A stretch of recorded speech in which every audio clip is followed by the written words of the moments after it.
Hello aspirants, welcome to daily news analysis of The Hindu. Today the date is 22nd May.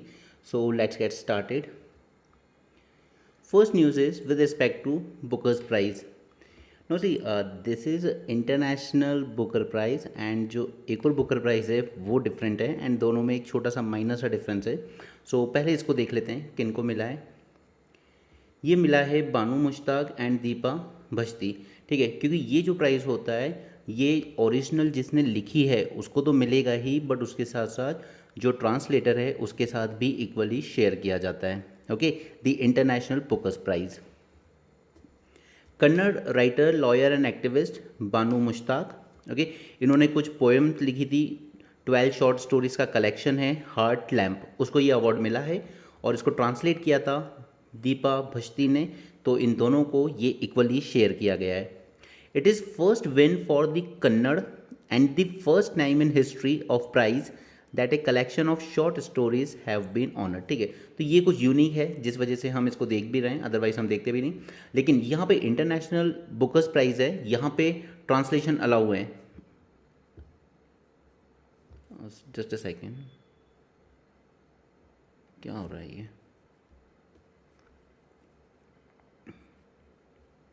Okay, इसमें translation allowed होता है, लेकिन जो Booker's price है जिसकी हम बात कर रहे हैं उसमें नहीं होता है. Okay, it is the world's leading literary award for single work of fiction. It was founded in UK in 1969. Bookers prize initially rewarded Commonwealth writers, यानी कि जितने भी ब्रिटिश एम्पायर के अंडर में जो कंट्रीज रही हैं इंक्लूडिंग इंडिया, सिर्फ उन्हीं के लिए अलाउ था. But now it spans across the globe. Okay, so this is first point जो आपको याद रखना होगा. It is open to anyone regardless of origin, and it aims to promote the finest in the fiction by rewarding the best novel of the year written in English. Okay, जो Booker's price है वो originally ही English में लिखा होना चाहिए, वहाँ translation allowed नहीं है. लेकिन जो इंटरनेशनल बुकर प्राइज़ है जो हमने ऊपर देखा मेन आर्टिकल, ओके, वहाँ पर ट्रांसलेशन अलाउ है और जो ओरिजिनल होगा और ट्रांसलेटेड होगा दोनों ही लोगों के साथ इक्वली शेयर किया जाता है. ओके, बट यहाँ पर ये एक्सक्लूसिवली ओरिजिनली ही इंग्लिश में लिखा जाना चाहिए.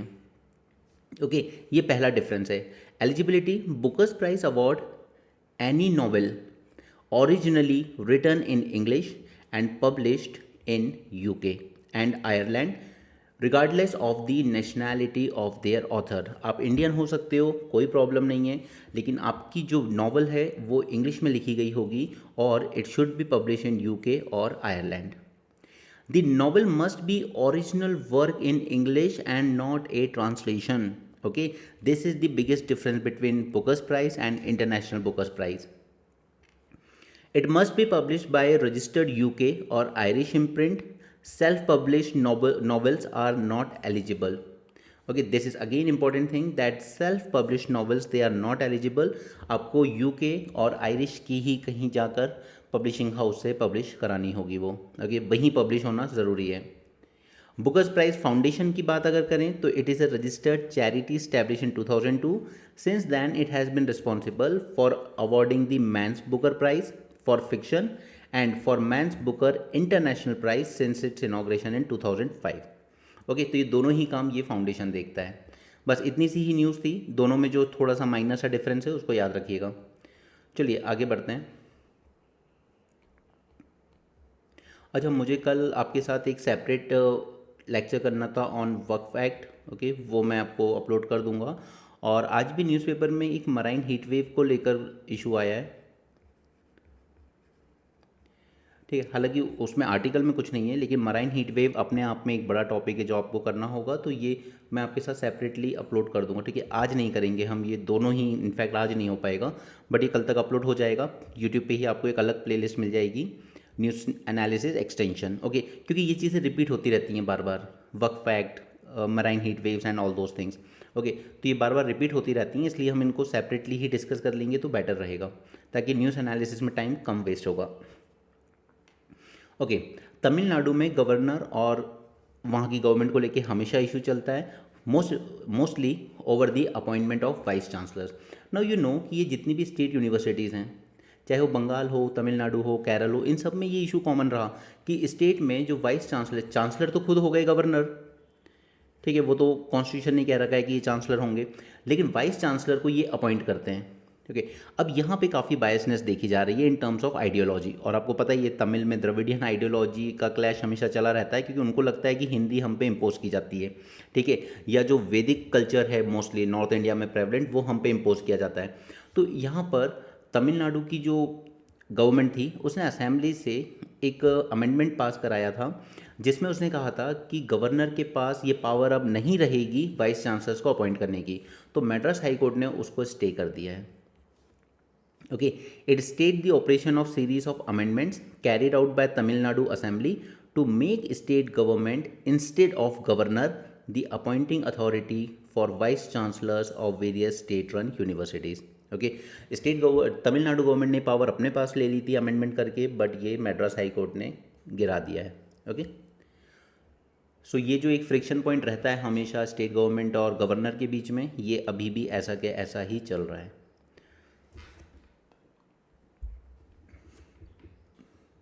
ऑलराइट, इसराइल की बात कर लेते हैं। तो यहाँ पर यूके, फ्रांस एंड ईयू, इन सब ने क्रिटिसाइज़ किया है कि यहाँ पर अब जो इसराइल कर रहा है ये बहुत ज़्यादा हो रहा है, क्योंकि यूएन का भी कहना है कि अगर वहाँ पर फूड एड नहीं पहुँचा तो ऑलमोस्ट 14,000 बच्चे हैं जो अपनी लाइफ खो देंगे। Okay, so a joint statement by the leaders of Canada, France and United kingdom and the announcement by UK and EU to pause the trade talks with Israel. Okay, these are the proof कि Israeli government जो है, Netanyahu government, it is getting more and more isolated. Okay, हालांकि India के respect में अगर हम कहें तो इसराइल वो था जिसने ऑपरेशन सिंदूर को अनकंडीशनली सपोर्ट किया था कि यस, इंडिया ने जो किया है बिल्कुल सही किया है। ओके, लेकिन फिलहाल अब जो गाज़ा में हो रहा है उस पर ये कंट्रीज़ तो बोल रही हैं, बट इंडिया कहीं ना कहीं थोड़ा साइलेंट है इस पर। ओके, और वर्स्ट जो इसराइल कर सकता था इसमें बम्बार्डमेंट के बाद, वो उसने किया जब उसने चोक कर दिया वहाँ पे पहुँचने वाली किसी भी तरह की एड और ह्यूमैनिटेरियन सप्लाईज़ को। ओके, और नेतन्याहू ने ये बार बार कहा है कि Israel would retake the full military control of Gaza strip which Israeli defence forces have vacated in 2005। ये सब मैंने आपको जब इसराइल की पूरी हिस्ट्री पढ़ाई थी तब उसे मैंने आपको बताया था कि 2005 के अराउंड ये डील होती है और गाज़ा स्ट्रिप को इजरायली डिफेंस फोर्सेस ने वेकेट कर दिया था। ओके, फिर वहाँ पे इलेक्शन हुए, लेकिन इलेक्शन कुछ ऐसे हुए कि हमास जो वैसे तो एक टेररिस्ट ऑर्गेनाइजेशन था, बट उसने कहीं ना कहीं पावर कैप्चर कर ली, और जो एक रियल पॉलिटिकल वॉइस थी पैलेस्टीनियंस की, PLO, जो अभी वेस्ट बैंक को रूल करती है। ओके, PLO का यहाँ पे रूल नहीं रह गया गाज़ा में, और Gaza was ruled by Hamas, और हमास ने जब 7 अक्टूबर को ये टेररिस्ट अटैक किए उसके बाद से ये सारी वॉर शुरू हुई। ओके, तो अब नेतन्याहू गवर्नमेंट काफ़ी डिटर्मिन्ड है इस बात को लेकर कि गाज़ा रहे ना रहे वो बात की बात है, लेकिन अब इस गाज़ा में हम हमास को दोबारा एक्टिव नहीं होने देंगे। We will take the full military control of this Gaza strip. Okay, बाकी इंडिया हो या दूसरी कंट्रीज हो, सबका एक ही बात है जो बार बार रीट्रेट करती हैं कि सॉल्यूशन सिर्फ एक ही है, वो है 2 स्टेट सॉल्यूशन। इसके अलावा और कोई सॉल्यूशन नहीं है इस प्रॉब्लम का। ओके, और ये जो 3 कंट्रीज़ हैं, कनाडा, यूके, फ्रांस, इन्होंने इवन थ्रेटन भी किया है इसराइल को कि हम आप पे सैंक्शंस लगा सकते हैं, बट सच ये है कि लगाएंगे नहीं। ओके, बिकॉज नो मैटर, चाहे आप उनको आज कितना भी बुरा लग रहा हो, बट यूके ही है जिसने इसराइल की फाउंडेशन रखी थी। New Delhi has notably thus far not issued any statement. ठीक है, हमने कुछ नहीं कहा because Israel's unequivocal support over the operation Sindoor. Israel has not with any clarity met its objective. जब भी लड़ाई शुरू हुई थी तो इसराइल ने अपने सामने ऑब्जेक्टिव क्या रखे थे? पहला, हमें अपने हॉस्टेजेस रिलीज़ करवाने, जो वो आज तक नहीं करवा पाया, राइट। और दूसरा कि हमें हमास की जो टेररिस्ट सेंचुरीज हैं, कैंप हैं, इन्हें ब्रेक करना है, ठीक है, इनको वाइप आउट करना है। बट ना तो आप आज तक अपने हॉस्टेजेस रिलीज़ करा पाए हो, ना आप हमास को पूरी तरीके से डिसमेंटल कर पाए हो। आपने सिर्फ जो किया है तो वो है कि गाज़ा को पूरा का पूरा बम्बार्ड कर दिया है आपने। ओके, सो इसराइल अपने दोनों ही ऑब्जेक्टिव में, जब उसने ये लॉन्च किया था असॉल्ट, तो दोनों ही ऑब्जेक्टिव में फेल रहा है इसराइल अभी तक। ओके, ऑलराइट, नाउ 22 मई ये है एक्चुअली डे ऑफ बायोडाइवर्सिटी। क्यों? बिकॉज UNF जो रियो समिट हुआ था 92 में, उसके अंदर से जो 3 चीज़ें निकली थी उनमें से एक निकला था कन्वेंशन ऑन बायोलॉजिकल डाइवर्सिटी, ठीक है, और ये फोर्स में आया था, साइन हुआ था इसी दिन 22 मई को। तो इस पे रिलेटेड हमें कुछ आर्टिकल मिले, लेकिन मैं हमेशा कहता हूँ जब भी कोई आर्टिकल पढ़ो तो पहले देख लो लिखा किसने। तो ये लिखा है वहाँ पर किसी जो तमिलनाडु गवर्नमेंट में काफ़ी एक्टिव रहे हैं। ओके, चेन्नई की कमिटी है नेशनल बायोडाइवर्सिटी अथॉरिटी, उसमें भी ये मेंबर रहे हैं पहले। ठीक है, तो ये चेन्नई के रिस्पेक्ट में ज़्यादा लिखेंगे, लेकिन हम सिर्फ वो पॉइंट्स लेंगे जो हमारे काम के हैं यहाँ पर। ओके, फर्स्ट थिंग इज, ये याद रखिए about 25% of species are facing threat of extinction. Okay, क्योंकि इस तरह के पॉइंट्स हमें हमेशा अपने आंसर में ज़रूरत पड़ती है। मैं आपको जो पॉइंट बोलता हूँ कि इसको नोट डाउन करके रखिए अपनी कॉपी की पीछे के पेज पे, आप लिखते चलिए। इस तरह से काफ़ी अच्छे अच्छे पॉइंट्स आपके पास होंगे जो मैं भी आपको दिखाऊंगा, अभी इस पेपर में भी दिखाऊंगा, और वैसे ही मैं आपको रेगुलरली बोलता रहता हूँ ये। ठीक है, बाद में फिर वो गलती नहीं करना है कि सुनिया की फैक्ट बुक ले ली, चलो फैक्ट्स रट लेता हूँ मैं हर टॉपिक के, या कुछ कोटेशन रट लेता हूँ, नहीं होगा लास्ट में यार। साल भर जब न्यूज़पेपर देखते हैं हम लोग, जो पढ़ते हैं वो थॉट्स बिल्ड करती है हमारे, और वही हमारे आंसर राइटिंग को ईजी बनाती है। रॉड लर्निंग का एग्ज़ाम नहीं है। Okay, anyway, international day for biological diversity observed on May 22। Okay, और इसकी जो थीम रही है इस साल की, वो थीम रही है harmony with nature and sustainable development. Okay, आजकल यूपीएससी थोड़ा प्रीलिम्स में थीम्स भी पूछने लगा है, एक दो बार पूछ चुका है, बट सिविल सर्विस एग्जाम में नहीं, लेकिन उसके जो अदर एग्जाम होते हैं उनमें कई बार पूछा है उसने। क्या हुआ था 22 मई 1992 को, ये कन्वेंशन अडॉप्ट हुआ था, कन्वेंशन ऑन बायोलॉजिकल डाइवर्सिटी। अब लास्ट ईयर हमने क्या किया, इसमें कुछ अमेंडमेंट किए जिसको हमने नाम दिया Kunming Montreal global biodiversity framework. Okay, इसके अंडर में हमने 4 गोल्स रखे एंड 23 टारगेट्स रखे जो हमें अचीव करने हैं बाय 2030। और गोल क्या है, to conserve and manage the 30% of terrestrial as well as marine biodiversity. Right, this is the goal under this Kunming Montreal global biodiversity framework. ठीक है, अब इसमें 2 चीज़ें याद रखना, एक तो टारगेट 12, ठीक है, मैं इधर शॉर्ट में बता देता हूँ। ठीक, 4 गोल्स रखे हैं हमने, 23 टारगेट्स रखे हैं इसके अंडर में।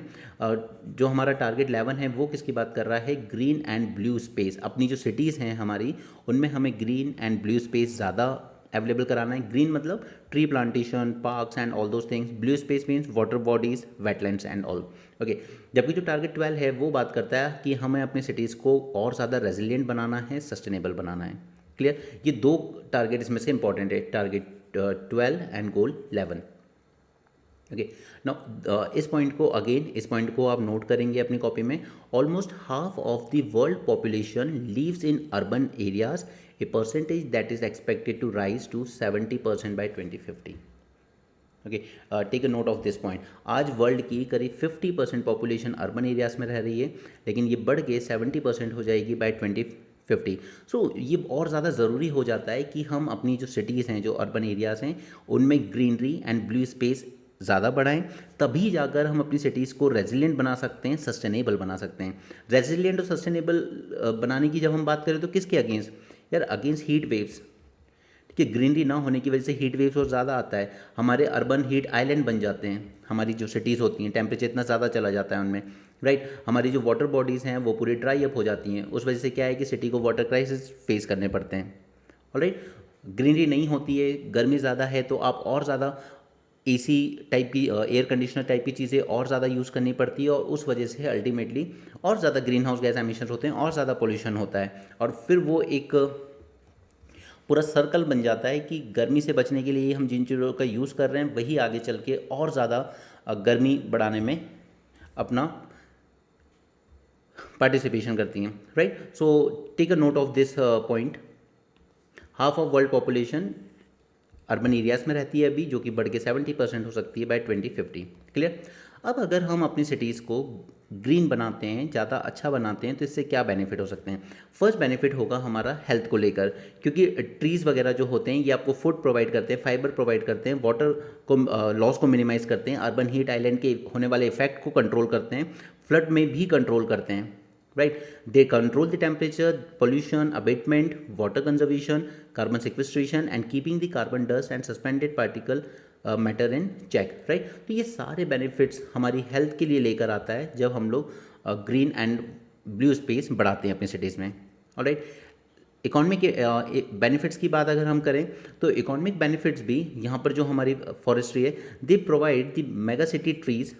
ओके, ये सर्वे पे मत जाइए, ये लोग क्या बोल रहे हैं यहाँ पे वो इतना इंपॉर्टेंट नहीं है, बट अगर हम प्रोटेक्ट करते हैं अपनी एग्जिस्टिंग ग्रीनरी को, pursuing the development of parks and new urban green spaces, establishing the tree avenues along the roads and conserving natural rivers and water bodies should be undertaken. ठीक है, तो जितना ज़्यादा हम अपने ग्रीन इंफ्रास्ट्रक्चर को better बनाएंगे उतना ही ज़्यादा हमारी कम्युनिटी हेल्थ और वेलबींग इंप्रूव होगी, और आपकी हेल्थ और जिस तरह के एनवायरनमेंट में आप वर्क करते हो वो सीधे सीधे डायरेक्टली इम्पैक्ट करता है आपकी प्रोडक्टिविटी को। ओके, इसलिए आप देखेंगे कि जब वेदर ज़्यादा ख़राब होगा, ठीक है, ह्यूमिडिटी ज़्यादा होती है, तो आपकी प्रोडक्टिविटी अपने आप लो चली जाती है। नहीं तो इनडायरेक्टली ही सही, बट ये काफ़ी सारे इकोनॉमिक बेनिफिट्स लेके आता है अगर हम अपनी सिटीज़ को ज़्यादा एनवायरनमेंट फ्रेंडली बना सकें तो। अब ये एक और पॉइंट है जो आपको नोट करना होगा अपनी कॉपी में। फॉरेस्ट सर्वे ऑफ इंडिया ये एस्टिमेट करता है that average forest cover in leading urban cities is only 10.26% of their geographical area. Okay, ये दिखाता है कि हमने जो अपनी मेगा सिटीज़ बनाई हैं, मेट्रो सिटीज़ बनाई हैं, वो ग्रीनरी के टर्म्स में काफ़ी पीछे रह गई हैं। एवरेज देखेंगे तो जस्ट 10.26, और अगर सिटी वाइज देखेंगे तो मुंबई में hardly 25% area, new Delhi Hyderabad में 12%, बेंगलुरु चेन्नई अहमदाबाद में जस्ट 6%, 4%, 3%। ठीक है, ये ग्रीन कवर है हमारी सिटीज़ का। ओके, तो बेंगलोर में वाटर क्राइसिस बार बार आते हैं, क्यों? क्योंकि सारे वेटलैंड्स को हमने डिस्ट्रॉय कर दिया, हमने उनको फिल करके और उस पर बिल्डिंग्स बना डाली। ओके, हमने अपने वेटलैंड्स वहाँ पे ख़राब किए, जो कि कभी एक टाइम को लेक सिटी कहलाता था बेंगलुरु, वो आज पूरी तरीके से वाटर क्राइसिस फेस कर रहा है। ओके, अब ये आपको याद रहेगा या नहीं मुझे नहीं पता, बट ये टर्म अच्छा था, यूएन हैबिटाट 330-300 प्रेस्क्रिप्शन। ओके, तो इसमें यूएन हैबिटाट ने क्या कहा था, अब समझने की कोशिश कीजिएगा। 3 दैट मीन्स कि एवरी होम, वर्क प्लेस या school they should have a view of at least 3 established trees. यानी कि आप अपने कमरे में अगर कहीं पे बैठ के काम कर रहे हो या आप अपनी क्लासरूम में हो, तो आप अगर वहाँ से बाहर देखते हो तो at least you can see 3 trees. Okay, ये पहला। Second is neighbourhood should have a minimum of 30% tree canopy cover. Okay, जो कि बहुत मुश्किल है कि हम अपने अराउंड में 30% ट्री कैनोपी कवर देखें। एंड उसके बाद the public green space of at least 0.5 to 1 hectare, for example park, they should be accessible within 300 metre walk और bike ride from every home. ठीक है, तो ये है यूएन हैबिटाट का 330-300 प्रेस्क्रिप्शन, कि अगर आपकी सिटी में आपको ये दिखता है यानी कि आपकी सिटी काफ़ी अच्छी है। ओके, याद रहे ठीक, ना रहे तो भी ठीक, दैट्स अप टू यू। चलिए, एक चीज़ यहाँ से है जो हम अपने वे फॉरवर्ड में ज़रूर लेके जाएंगे, जब भी आप आंसर लिखोगे अगर इस तरह का, तो उसमें वे फॉरवर्ड में ज़रूर प्रेस्क्राइब कीजिएगा सिटी बायोडाइवर्सिटी इंडेक्स।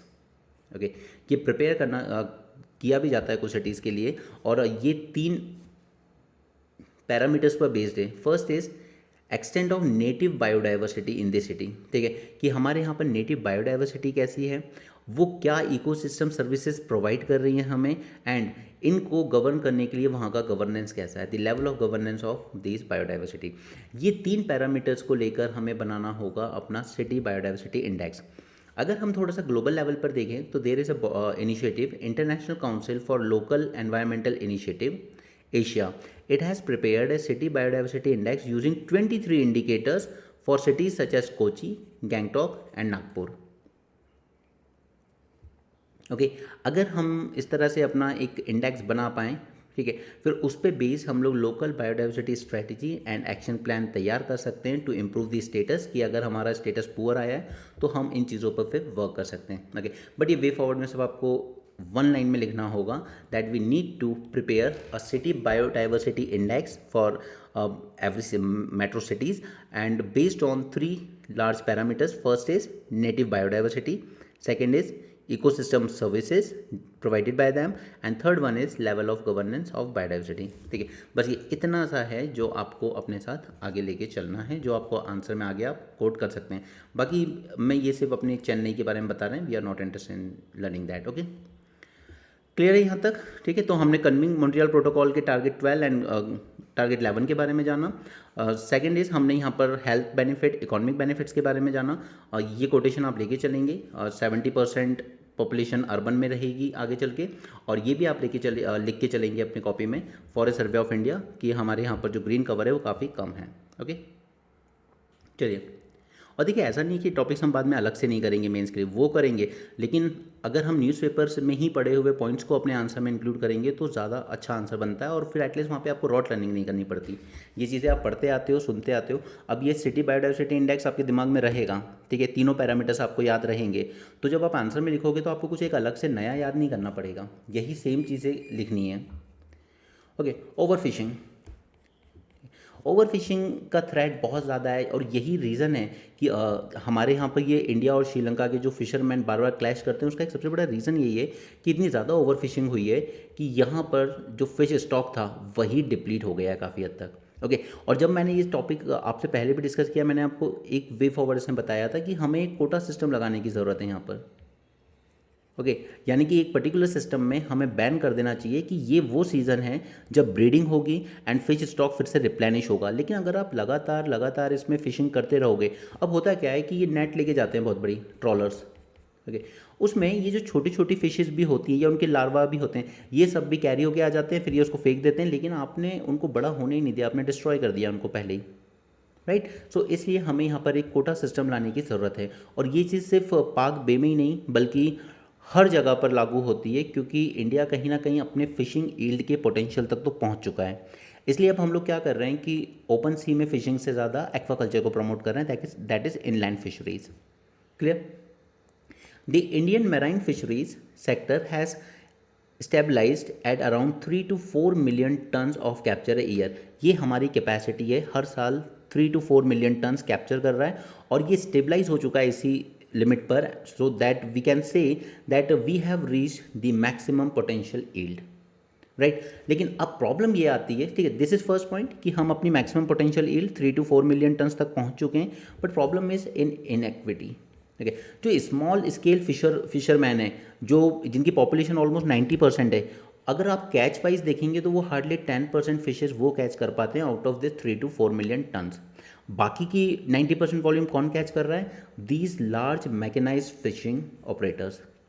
तो क्या हमारे छोटे फिशरमैन को हम इस तरह के मैकेनाइज्ड मोटर्स इक्विपमेंट्स नहीं दे सकते? दे सकते हैं, लेकिन उससे तो एक्सप्लॉइटेशन और ज़्यादा बढ़ जाएगा फिशिंग का, राइट। अब ये लोग करते भी हैं इस चीज़ को कि लोन ले लिया और ज़्यादा बड़े इंजन्स वाली मोटर्स खरीद ली ताकि और आगे जाके फिशिंग कर सकें, बट उससे होता क्या है कि यहाँ पर आप और ज़्यादा डेट अपने आप पे बढ़ा लेते हो, फ्यूल एक्सपेंसेस आप इसके साथ बढ़ा लेते हो, और अदर कॉस्ट जो इसके साथ आती है इनको मेंटेन करने में वो भी इंक्रीज़ हो जाती है। बट सच यही है कि यहाँ पर कोई ज़्यादा फिश बची नहीं है कि आप अपना जो कलेक्शन है उसको ज़्यादा इंक्रीज़ कर सको। ओके, तो अगर इस तरीके से वो इस इल्यूशन में रहेंगे कि हम और बेटर चीज़ें ले लेंगे तो ज़्यादा फिश कैच कर लेंगे, ऐसा कुछ नहीं होने वाला है। उल्टा आप और ज़्यादा पॉवर्टी लाइन के बिलो चले जाओगे। और अगर आप देखेंगे तो 3/4 of the India's marine fishers families live below poverty line. Okay, more than 3/4, almost 75% of fishermen families, they live below poverty line, right?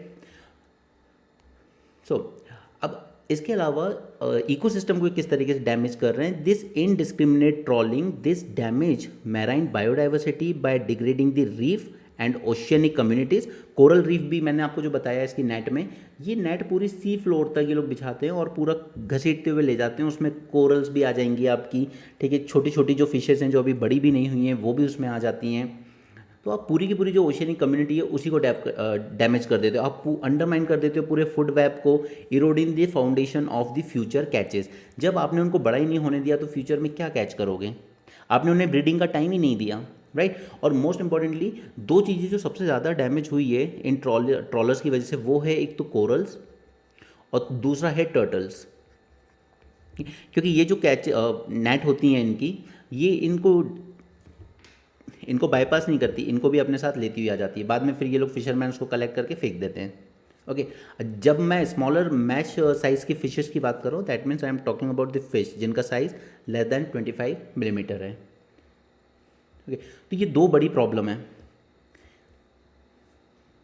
अब यहाँ पर बहुत सारे कोस्टल स्टेट और यूनियन टेरिटरीज ने अपने खुद के मराइन फिशरीज रेगुलेशन एक्ट बना रखे हैं, लेकिन ये बहुत पैच वर्क टाइप के रूल हैं। यानी कि ये जो छोटी फिशेस आ रही हैं जो अभी ग्रो भी नहीं हुई है, ये इनको कैच करना एक स्टेट में लीगल हो सकता है और दूसरे स्टेट में इलीगल हो सकता है, राइट, क्योंकि हर स्टेट का अपना अपना लॉ है। तो यहाँ पे हमें क्या करना होगा इसके लिए?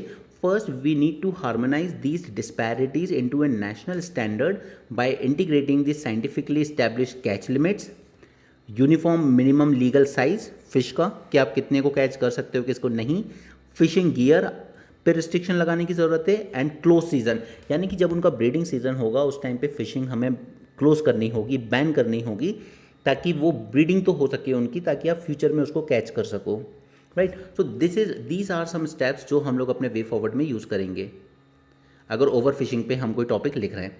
क्या हमें वर्ल्ड लेवल से कोई सॉल्यूशन मिल सकता है? यस, मिल सकता है।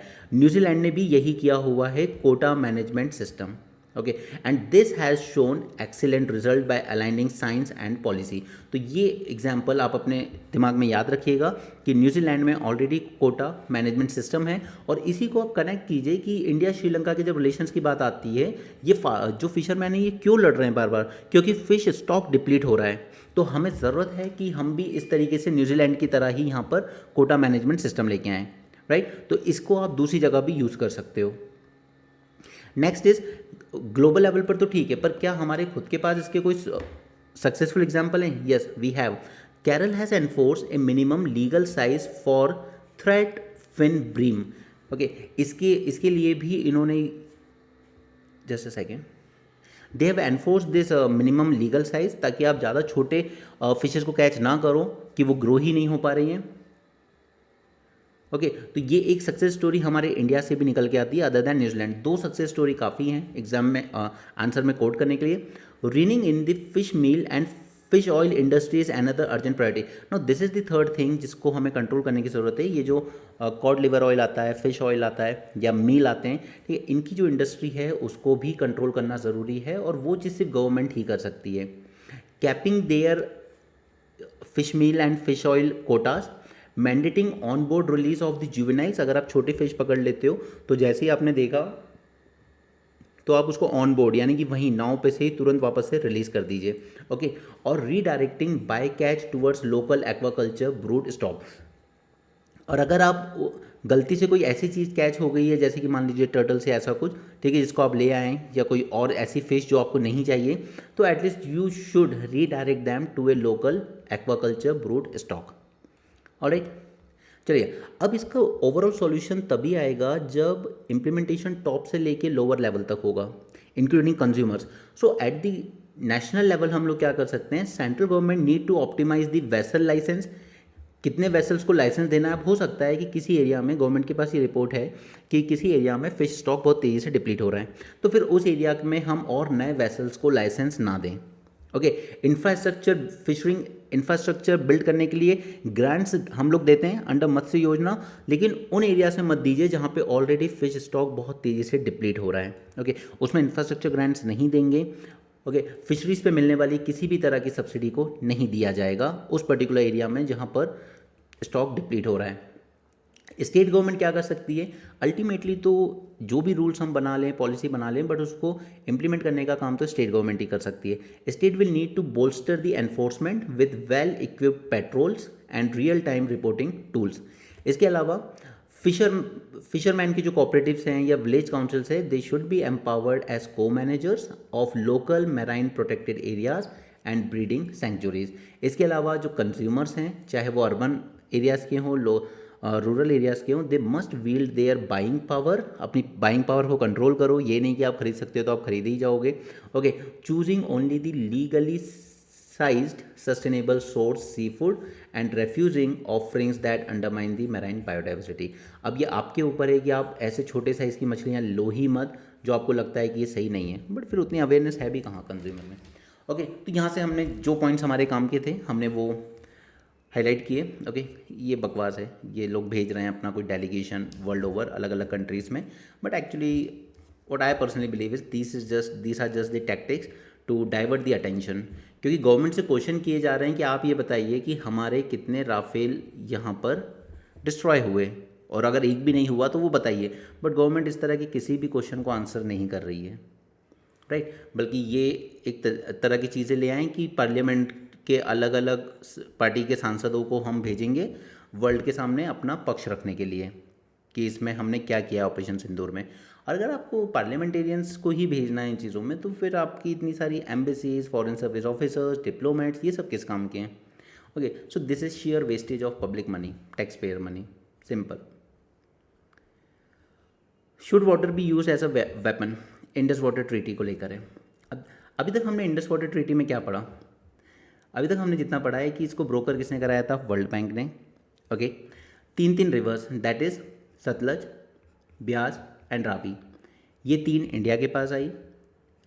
चेनाब, झेलम, इंडस, ये पाकिस्तान को गई। ओके, नेक्स्ट इज कि अगर इनमें कोई डिस्प्यूट होता है, कोई डिस्प्यूट आता है इस ट्रीटी को लेकर, तो यहाँ पर पहले तो बायलैटरल लेवल पर हम लोग सॉल्व करने की कोशिश करेंगे। अगर बायलैटरल लेवल पे सॉल्व ना हो पाए तो फिर सेकंड हम लोग जाएंगे एक न्यूट्रल एक्सपर्ट के पास, और अगर न्यूट्रल एक्सपर्ट से भी कोई सॉल्यूशन ना निकलेगा तो हम जाएंगे कोर्ट ऑफ आर्बिट्रेशन में। अब हुआ ये कि दो इंपॉर्टेंट प्रोजेक्ट्स चल रहे हैं जिनको लेकर दोनों के बीच प्रॉब्लम्स चल रही हैं, किशनगंगा प्रोजेक्ट एंड राटले प्रोजेक्ट। अब इन दोनों ही प्रोजेक्ट को लेकर बातें बायलैटरल लेवल पर फेल हो गई। न्यूट्रल एक्सपर्ट पे इंडिया ने कहा चलिए न्यूट्रल एक्सपर्ट पे चलते हैं। जब न्यूट्रल लेवल पर एक्सपर्ट पर प्रोसीडिंग्स चल ही रही थी तभी पाकिस्तान ने एप्लीकेशन दे दी कि कोर्ट ऑफ आर्बिट्रेशन भी सेटअप कर लो, यानी कि पैरेलली एक ही प्रॉब्लम पे पैरेलली दो जगह पर पाकिस्तान ने अप्लाई कर दिया कि हमें कोर्ट ऑफ आर्बिट्रेशन में इस केस को ले जाना है, जबकि अभी न्यूट्रल एक्सपर्ट लेवल एग्जॉस्ट नहीं हुआ था। जब ट्रीटी साइन हुई थी तब बात यही हुई थी कि एक एक चीज़ पे जाएंगे पहले, जब एक एग्जॉस्ट हो जाए सॉल्यूशन ना निकले तब हम सेकंड पे जाएंगे, वो उस पे भी ना हो पाए तो थर्ड पे जाएंगे। लेकिन पाकिस्तान ने न्यूट्रल एक्सपर्ट लेवल पे जब चल रही थी प्रोसीडिंग्स तभी कोर्ट ऑफ आर्बिट्रेशन के लिए भी एप्लीकेशन दे दी, जो कि इंडिया ने कहा कि ये पैरेलल ज्यूरिसडिक्शन नहीं चलेगी। Okay, this is one thing. Now next is कि एक ट्रीटी है वियना की। ओके, यहाँ पर एक वियना कन्वेंशन है ऑन, मैं उस वाले वियना की बात नहीं कर रहा हूँ जो डिप्लोमेटिक इम्यूनिटी वाला है। Okay, no not that, this is Vienna convention on international treaties. ये वियना कन्वेंशन कहता है कि कोई भी कंट्री, अगर आपके बीच में कोई ट्रीटी साइन हुई है तो कोई भी कंट्री उसको यूनिलैटरली एग्जिट नहीं कर सकती। ओके, तो पहला तो पॉइंट यही आ जाता है, क्या इंडिया इसको वाकई यूनिलैटरली एग्जिट कर पाएगा या नहीं कर पाएगा। ओके, तो ये पूरी पिक्चर है अभी तक की इस इशू पे, हम इसकी बात करते हैं। लेकिन साथ में यहाँ पे कुछ ऐसे भी पॉइंट्स आएंगे जो मैं आपसे कहूँगा कि आप अपने कॉपी में नोट डाउन करके रखिएगा। फर्स्ट इज, इंडिया अभी जो स्टैंड ले रहा है वो कह रहा है कि देखिए हमने शिमला एग्रीमेंट में ये डिसाइड किया था कि जो भी म्यूचुअल डिस्प्यूट हैं इंडिया पाकिस्तान के बीच में वो रिजॉल्व किए जाएंगे बायलैटरल लेवल पर, कोई भी थर्ड पार्टी इसमें काम नहीं करेगी। लेकिन ये जो शिमला वाला इशू है या थर्ड पार्टी इसमें इंटरफेयर नहीं करेगी, ये मोस्टली कश्मीर इशू को लेकर बात हुई थी, बट इसमें इंडस वाटर ट्रीटी को लेकर ऐसा कुछ नहीं था कि कोई थर्ड पार्टी मीडिएट नहीं कर सकती। ओके, क्योंकि इसको ब्रोकर ही थर्ड पार्टी ने कराया था, that was the world bank. This is first issue. Second is कि हम लोग क्या कह रहे हैं कि कोई external party third party interfere नहीं करेगी, बट ये जो न्यूट्रल एक्सपर्ट हैं और कोर्ट ऑफ आर्बिट्रेटर, ये कोई एक्सटर्नल इंटरलोपर्स नहीं हैं, these are treaty sanction mediators, जिस पे एग्री किया था दोनों पार्टीज ने। तो आप न्यूट्रल एक्सपर्ट और आर्बिट्रेटर को एक्सटर्नल नहीं कह सकते। Okay, it is not external. तो यहाँ पर हम लोग अगर शिमला एग्रीमेंट को इन्वोक कर रहे हैं तो ये गलत है, it can not nullify what this Indus water treaty permits. Okay, क्योंकि ये जो यहाँ पर मीडिएटर हैं, ये दोनों न्यूट्रल एक्सपर्ट आर्बिट्रेटर, इन पे एग्री किया था दोनों पार्टीज ने। ओके, इस ट्रीटी में, और इनको एक्सटर्नल इंटरलोपर नहीं माना जा सकता, these are treaty sanction mediators. तो इंडिया का ये कहना कि शिमला एग्रीमेंट में हम कह चुके हैं पहले ये, तो ये गलत है ये लॉजिक। ओके, और वैसे भी इंडस वाटर ट्रीटी जो है वो पहले से है, शिमला एग्रीमेंट के पहले साइन हुई थी, राइट, तो बाद में नहीं हुई है, इसलिए आप उसको कर भी नहीं सकते change. Clear. Next is, now this is the point जो आपको अपने नोट्स में लेना है, जो मैं आपको बार बार याद दिलाता हूँ कुछ impactful point. When nations retreat into unilateralism the result is stalemate और एस्केलेशन। जब जब कोई कंट्री यूनिलैटरली कुछ करेगी तो नतीजा क्या होगा, या तो स्टेलमेंट आएगा या फिर एस्केलेशन होगा। But when legal and diplomatic channels are preserved, even deeply rooted disputes can be managed if not fully resolved. Okay, note down this point. अब इसको आप यहाँ तो यूज़ करोगे ही, और कहाँ यूज़ कर सकते हो, इंडिया चाइना के डिस्प्यूट में भी।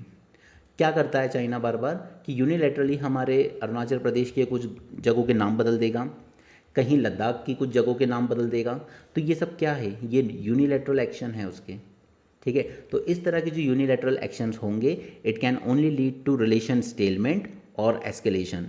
लेकिन अगर दोनों कंट्रीज़ इंडिया चाइना भी लीगली एंड डिप्लोमेटिक चैनल्स को प्रिजर्व करके रखेगी, उनमें उनके थ्रू डील करने की कोशिश करेगी, तो इवन डीपली रूटेड डिस्प्यूट्स को भी मैनेज किया जा सकता है। अगर रिजॉल्व नहीं कर पाए तो एटलीस्ट मैनेज तो कर ही लोगे, और अगर रिजॉल्व भी कर पाओ तो और भी अच्छा है। Okay, so note down this point. ये आप कहीं भी यूज़ कर सकते हो अपने आंसर को अच्छा दिखाने के लिए। नेक्स्ट इज लीगली अगर हम देखें तो Indus water treaty is actually a binding international treaty. उसमें कोई प्रोविज़न था ही नहीं विड्रॉल करने का। और Vienna convention on law of treaties जो है वो भी यही कहता है that unilateral exit is only possible under extreme and narrowly defined circumstances. तो अभी ऐसे कोई सर्कमस्टेंसेज तो नहीं दिखते हैं एटलीस्ट वर्ल्ड को कि आप इस ट्रीटी से यूनिलैटरली एग्जिट कर पाओ। ओके, अब ये और एक और पॉइंट है जो आपको नोट करना होगा और इसको आप अलग अलग जगह यूज़ कर सकते हैं। These are some kind of universal points, okay, इनको आप किसी भी इशू में यूज़ कर सकते हो। India's true strength lies not in weaponising water but in showcasing its commitment to a rule based order. Okay, अब ये सेम चीज़ ही वाटर के साथ साथ आप ट्रेड में भी यूज़ कर सकते हो। जैसे अभी कल मैंने आपके साथ डिस्कस किया था ना बांग्लादेश वाला इशू कि हमने उनकी ट्रेड रिस्ट्रिक्शंस लगाई हैं, तो उससे तो प्रॉब्लम्स बढ़ेंगी हमारी, कम नहीं होंगी। ओके, तो वही आप ये भी कर सकते हो कि, और ये यूएसए के टर्म्स में ही बोल सकते हो that the true strength of a democracy lies not in weaponising trade but in showcasing its commitment to rule based order. ठीक है, ये आप यूएसए के रिस्पेक्ट में कर लो जो हरकतें ट्रम्प कर रहा है, या आप चाइना के रिस्पेक्ट में कर लो। जैसे चाइना टेरिटोरियल सॉवरेनिटी वायलेट करता रहता है ना, वियतनाम की, फिलीपींस की, इंडिया की, राइट। तो वहाँ भी यूज़ कर सकते हो that the true strength of a mature, अब डेमोक्रेसी तो नहीं कह सकते चाइना को, but yes responsible country, true strength of a responsible nation lies not in weaponising trade और but on showcasing its commitment to rule based order, right. तो ये दो पॉइंट्स आप अपने आंसर में अपने नोट्स में लिख के रखिए, ये कहीं ना कहीं आपको कोट करने का मौका ज़रूर मिलेगा। ओके, वक्फ, कल भी मैंने इसकी बात की थी, मैं आपको इस पे दूंगा पूरा लेक्चर। ओके, कल भी हमने इसमें से 4-5 प्रॉब्लम्स देखी थी और आज भी मैं इसी का वेट कर रहा हूँ, ये थोड़ा सा और 1-2 बार आ जाए, क्योंकि मैं ये कोशिश करता हूँ हमेशा कि वे फॉरवर्ड हम लोग जो लिखें या फिर जो चैलेंजेस लिखें वो अगर हमारे न्यूज़पेपर से ही डायरेक्टली ड्राइव होगा तो आपको आंसर ज़्यादा ईजी लगेगा। ऑलराइट, कुछ याद करना, रट्टा मारना नहीं होगा, राइट। यहाँ पे कोर्ट ने कहा है that creation of a Waqf is an इन लोगों ने आर्ग्यूमेंट दिया था that creation of Waqf is an essential religious practice in Islam. Okay, but यहाँ पे कोर्ट का भी यही कहना है और सेंटर ने जो आर्ग्यूमेंट दिया यहाँ पे कोर्ट में, उनका यही कहना है कि देखिए चैरिटी हर रिलीजन का पार्ट है but charity is not an essential part of any religion. देखिए एसेंशियल पार्ट या एसेंशियल प्रैक्टिसेस जिसको हम कहते हैं, ठीक है, तो वो अलग चीज़ है कि वो ज़रूरी है। जैसे नमाज़ पढ़ने में अगर कोई टोपी पहन रहा है तो ठीक है, वो एक बार कह सकता है कि सर ये हमारे रिलीजन का एसेंशियल पार्ट है। ओके, अगर हम लोग तिलक लगा रहे हैं तो वो एक बार को हम कह सकते हैं सर ये हमारे रिलीजन का एसेंशियल पार्ट है। शादियों में फेरे हो रहे हैं, वो रिलीजन का एसेंशियल पार्ट है, ठीक है। लेकिन ये कहना कि इन्होंने जो आर्ग्यूमेंट दिया है यहाँ पे, जो स्टे चाहते हैं इस एक्ट के खिलाफ कि वक्फ तो एक एसेंशियल प्रैक्टिस है इस्लाम की, तो देखिए ये एसेंशियल प्रैक्टिस जैसा कुछ नहीं है, यही सेंटर का लॉजिक है यहाँ पर। ओके, क्योंकि चैरिटी को आप इससे लिंक मत कीजिए, charity is part of every religion, okay, but it is not an essential religious practices of any religion. Charity को आप ये कह सकते हो कि हर रिलीजन कहता है कि दान करना ये सब अच्छी बात है, बट क्या हम ये कह सकते हैं कि सर ये तो एसेंशियल रिलीजियस प्रैक्टिसेस है जो करना ही है हमें, ठीक है, ये हमारे रिलीजन की पार्ट है शुरू से, ऐसा नहीं है। Okay, there is difference between being a part of religion and being a essential religious practice. Okay, दोनों में फ़र्क है। चलिए, अब कल हमने जब देखा था तो पहला आर्ग्यूमेंट इनका क्या है, सबसे पहला कि ये article 25 that is freedom of religion and article 26 that is minority right to manage their religious affair, इन दोनों को वायलेट करता है। तो सेंटर ने इस पॉइंट को यहीं ख़त्म कर दिया कि ये कोई वायलेट नहीं करता, क्योंकि आर्टिकल 25-26 स्टेट को यानी कि गवर्नमेंट को ये परमिशन देता है कि विद इन रिलीजन जो सेक्युलर एक्टिविटीज़ हैं, सेक्युलर एक्टिविटीज़ जैसे वहाँ की प्रॉपर्टी को मैनेज करना, ठीक है, उसको एडमिनिस्टर करना और वहाँ पे जो फाइनेंसेस आ रहे हैं उनको मैनेज करना। इस तरह की जो सेक्युलर एक्टिविटीज़ है किसी भी रिलीजियस डिनोमिनेशन की, उसको स्टेट रेगुलेट कर सकता है। ओके, सो गवर्नमेंट यहाँ पे कहीं से भी आर्टिकल 25 और 26 को वायलेट नहीं कर रही है, बिकॉज यही आर्टिकल परमिट करते हैं स्टेट के रेगुलेशन को of the secular activities. Okay, हम ये नहीं कह रहे कि आप दाढ़ी नहीं बढ़ा सकते या आप तिलक नहीं लगा सकते। We are talking about the secular activities, that is financial management, यानी कि इस वक्फ बोर्ड के पास या फिर इस टेम्पल ट्रस्ट बोर्ड के पास कितनी प्रॉपर्टी है और उस प्रॉपर्टी को किस तरीके से यूज़ कर रहे हैं। Okay, the financial management and the property administration of religious endowment to ensure the transparency. कि आपके पास जैसे सपोज कीजिए आजकल कई मंदिरों के पास, ठीक है, कई कई एकड़ ज़मीन होती है, उस पर वो लोग एग्रीकल्चर के लिए किसी ना किसी को दे देते हैं, वहाँ से पैसा आता है, मंदिरों में दान दक्षिणा भी आती है। उसी तरीके से वक्फ के पास भी हज़ारों लाखों एकड़ लैंड है, वो उसको किसी ना किसी तरीके से यूज़ करती है, तो वहाँ से जो भी इनकम हो रही है उसमें ट्रांसपेरेंसी रखी है। इसके लिए स्टेट रेगुलेट कर सकता है आपको, और यही यहाँ पर किया गया है वक्फ एक्ट के थ्रू। तो ये जो इनका पहला लॉजिक था कि ये हमारे 25-26 को वायलेट करता है, तो ये पूरी तरीके से बेकार है। ओके, सेकंड चीज़, वक्फ बाय यूज़र प्रिंसिपल को सेंटर ने ख़त्म किया है। वक्फ बाय यूज़र प्रिंसिपल मैंने आपको कल भी समझाया था, क्या था ये? Okay, Waqf by user is कि हम लोग इसको यूज़ करते आए हैं, हम लोग इसको कई सालों से जरूर यूज़ करते आए हैं, यहाँ पे हम लोग नमाज़ पढ़ा करते थे वगैरह वगैरह, बट इसके डॉक्यूमेंट्स नहीं है हमारे पास।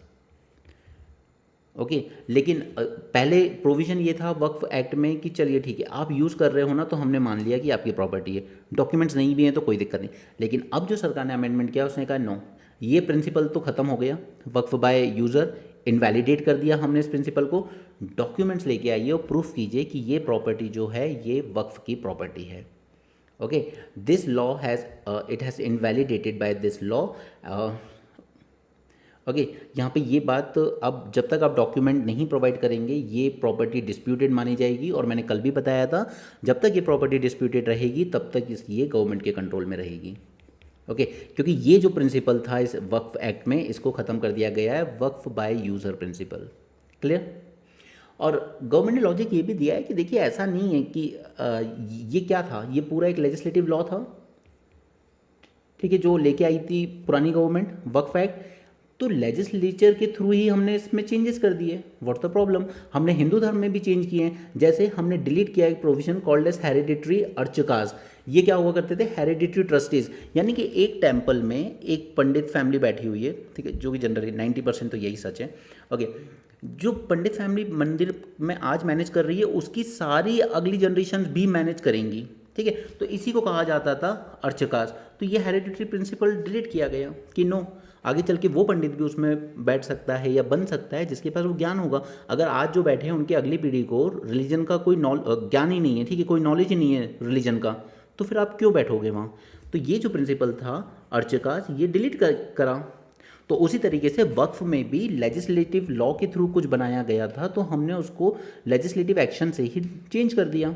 ओके, नेक्स्ट इज गवर्नमेंट ने और क्या प्रोविजन रखा है? Mandatory registration, the mandatory registration of all waqf from April 8, जब ये लॉ फोर्स में आएगा।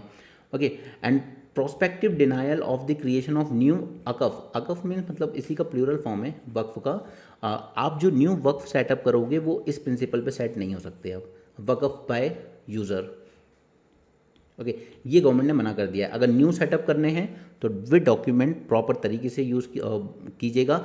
ये नहीं कि यहाँ पे हमारे बाप दादा परदादा नमाज़ पढ़ा करते थे तो ये ज़मीन हमारी हो गई, ठीक है। मैंने एक तमिलनाडु के किसान का एग्जांपल दिया था, उसके साथ यही हुआ।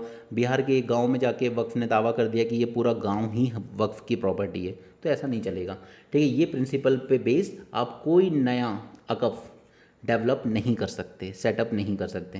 क्लियर? तो यहाँ पे 2-3 इश्यूज़ दोबारा हाईलाइट हुए, बाकी के हमने कल भी पढ़े थे और दोबारा पढ़ेंगे इनको अलग से एक सेपरेट वीडियो में, कल, आज नहीं। Lion count grow by 32% in 5 year. अब यहाँ पे गवर्नमेंट मान नहीं रही है, बट इनकी जो पॉपुलेशन है बढ़ती जा रही है। अकेले गुजरात में रखना भी ठीक नहीं है इनको। दे आर एक्सक्लूसिवली कंसनट्रेटेड इन गुजरात और इनकी पॉपुलेशन बढ़ के 32% ज़्यादा इंक्रीज़ हुई है और अब टोटल हो गई है 891 लायन। तो हमें इनको दूसरी जगहों पे ही भेजना होगा, अदरवाइज़ क्या हो रहा है कि इशू आ रहा है प्रे का, ठीक है, इनको उतना ज़्यादा खाना मिल नहीं रहा है, पॉपुलेशन तो बढ़ गई, लेकिन खाना कहाँ से लाएं? तो फिर ये क्या कर रहे हैं, ये बाहर के एरियाज़ में निकल के जाते हैं और कैटल है उनको ज़्यादा हंट कर रहे हैं। हालांकि सरकार जिस किसान की या फार्मर की कैटल मरी है यहाँ पे उसको कंपनसेट तो कर देती है, बट ये लोग अपने जो कोर हैबिटेशन जोन है उससे बाहर जा रहे हैं शिकार करने के लिए। ओके, तो फिर वो ह्यूमन एनिमल कन्फ्लिक्ट वाले इशू शुरू हो जाएंगे। ये मोस्टली हमें मिलते हैं गिर नेशनल पार्क में and Pania wildlife sanctuary, दोनों ही गुजरात में है।